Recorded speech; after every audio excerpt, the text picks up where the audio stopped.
When you live long enough, you notice something strange about financial disasters. Most people assume money problems start with greed, gambling, or reckless spending. But in my 70 years, I've seen something very different. The worst financial mistakes usually begin with love, loyalty, and family pressure. About 12 years ago, a man named Daniel Harper told me a story that has stayed with me ever since. I met him on a quiet winter afternoon in a small diner outside Denver. He walked in like someone who had aged 10 years in a single season, shoulders heavy, eyes tired. The first words he said still echo in my mind. I signed one paper for my family, and it cost me nearly everything I had. Daniel was 36 at the time. He was a mechanical engineer in Ohio, earning $95,000 a year, owned a modest home worth $320,000, and had $60,000 saved. He wasn't rich, but financially disciplined. Credit cards paid in full, spreadsheets tracking every expense. Money problems, he knew, rarely start with numbers. They start with people. Daniel had a younger brother, Michael Harper. Charismatic, ambitious, always full of ideas. Michael had tried flipping houses, cryptocurrency, online fitness coaching. None lasted. Then one year, he pitched his best idea yet, a full-scale steakhouse in downtown Columbus called Harper & Son Steakhouse. Premium steaks, whiskey bar, live jazz on weekends. Daniel immediately recognized the risk. Restaurants fail fast. 60% close in the first year, 80% within 5. When Michael first asked him to invest, Daniel politely refused. That should have been the end of it. But family pressure doesn't work like that. Casual conversations turned into persistent persuasion. Sunday dinners became showcases for Michael's vision. Their mother smiled proudly. Their father nodded silently. Michael appealed to loyalty. "I'm not asking for money. Just believe in me." Guilt is one of the strongest financial forces. Daniel started questioning himself. He had stability, savings, a steady career. Maybe helping Michael was simply the right thing. One afternoon, he walked into a bank, sat across the loan officer, and signed as co-signer for a $350,000 business loan. The moment felt monumental. His brother hugged him. Parents celebrated. Everyone believed something great was beginning. Yet as Daniel stepped outside the bank, a quiet voice whispered in his gut, "You just made a mistake." For the next few days after signing the loan, Daniel couldn't shake that quiet feeling in his chest. It wasn't panic exactly, more like a lingering discomfort he couldn't fully explain. On paper, the decision made sense. He hadn't handed over his savings. He hadn't invested cash directly. He had simply co-signed a loan to help his younger brother get started. Families did things like that all the time. Still, that small voice in the back of his mind refused to disappear. Michael, however, was energized like never before. Within weeks, he had secured a location in downtown Columbus that had previously housed an Italian restaurant. The space had solid infrastructure but needed major renovation. Michael called Daniel constantly during that period. Sometimes it was excitement, sometimes frustration. Contractors ran late, equipment shipments were delayed, and permits took longer than expected. Daniel listened patiently to all of it. Little by little, the early anxiety began fading. The more Michael talked about the progress, the more the project started to feel real. Walls were repainted, new kitchen equipment arrived, tables and booths were installed. What had once been an empty restaurant space slowly transformed into something impressive. 6 months later, Harper and Sons Steakhouse was ready to open. Opening night arrived on a cool October evening. A line of customers stretched along the sidewalk outside the building. Inside, the restaurant looked exactly the way Michael had imagined it. Warm, golden lighting filled the dining room. Leather booths lined the walls, and a polished bar displayed rows of whiskey bottles. A small jazz trio played quietly in the corner, while waiters carried plates of steak and roasted vegetables through the room. Their parents were there that night, dressed like it was one of the proudest moments of their lives. Michael moved from table to table, shaking hands, laughing, introducing himself to guests. Daniel stood near the back of the dining room for a while, simply watching everything unfold. For the first time since signing the loan, the doubt in his mind began to soften. Maybe the risk had been worth it. The first few months after opening seemed to confirm that hope. Weekends were busy. Online reviews were mostly positive.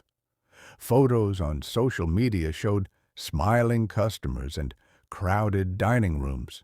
Each time Daniel saw those images, he felt a small sense of relief. But beneath the excitement, small problems had already started to appear. Michael mentioned that food suppliers were charging more than expected. 2 experienced chefs left within the same month, forcing him to hire replacements quickly. Operating a restaurant turned out to be far more complicated than either of them had imagined. At first, Daniel dismissed these issues as normal growing pains. Every new business faced challenges during the early months. Then, one night, Michael called sounding unusually tense. "Hey, I hate to ask this," he said, "but do you think you could help cover about $12,000 for a couple of weeks, just until cash flow smooths out?" Daniel went quiet. The restaurant had only been open a short time, and already money was tight. That wasn't a good sign. Still, he didn't want to start an argument with his brother. The next morning, Daniel transferred the money. Michael thanked him repeatedly and promised it would only be temporary. At the time, Daniel convinced himself it wasn't a big deal. Businesses sometimes needed small injections of cash in the early stages, but years later, Daniel told me something important about that moment. "That $12,000, he said slowly, was the moment everything really started. Because once you step in to solve someone else's financial problem, it becomes much easier for them to ask again." At the time, Daniel didn't think much about the $12,000. Businesses needed breathing room in the beginning, he told himself. Cash flow problems were normal during the first year. Michael had said it was temporary, and Daniel wanted to believe him. But only a few weeks later, Michael called again. This time, his voice sounded tired. "Hey, I'm really sorry to ask again," he said carefully.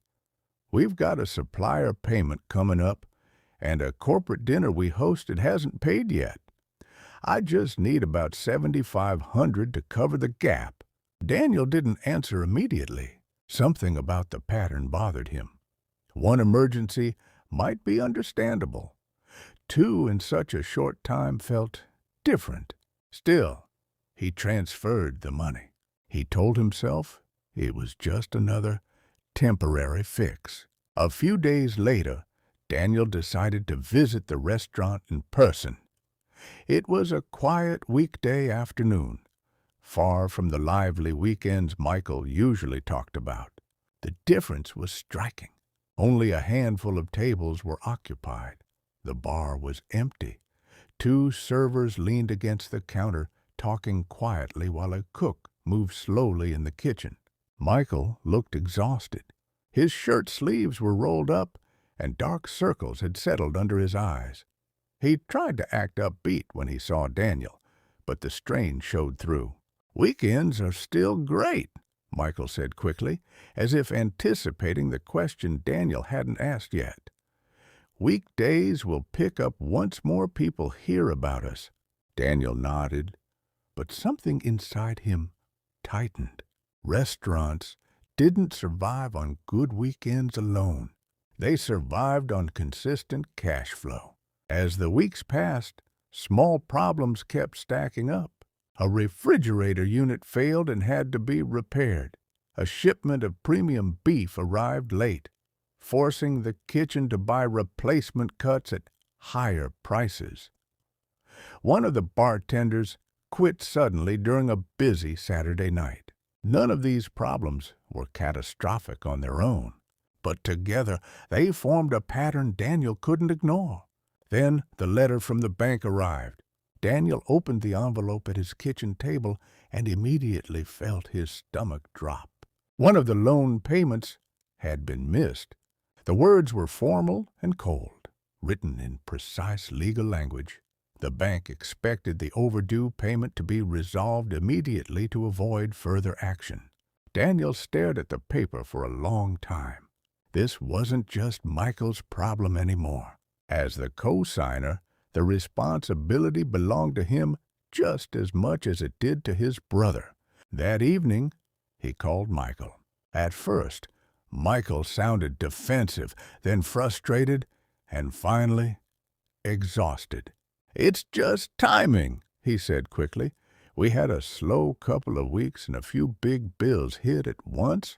I'm working it out." Daniel listened silently.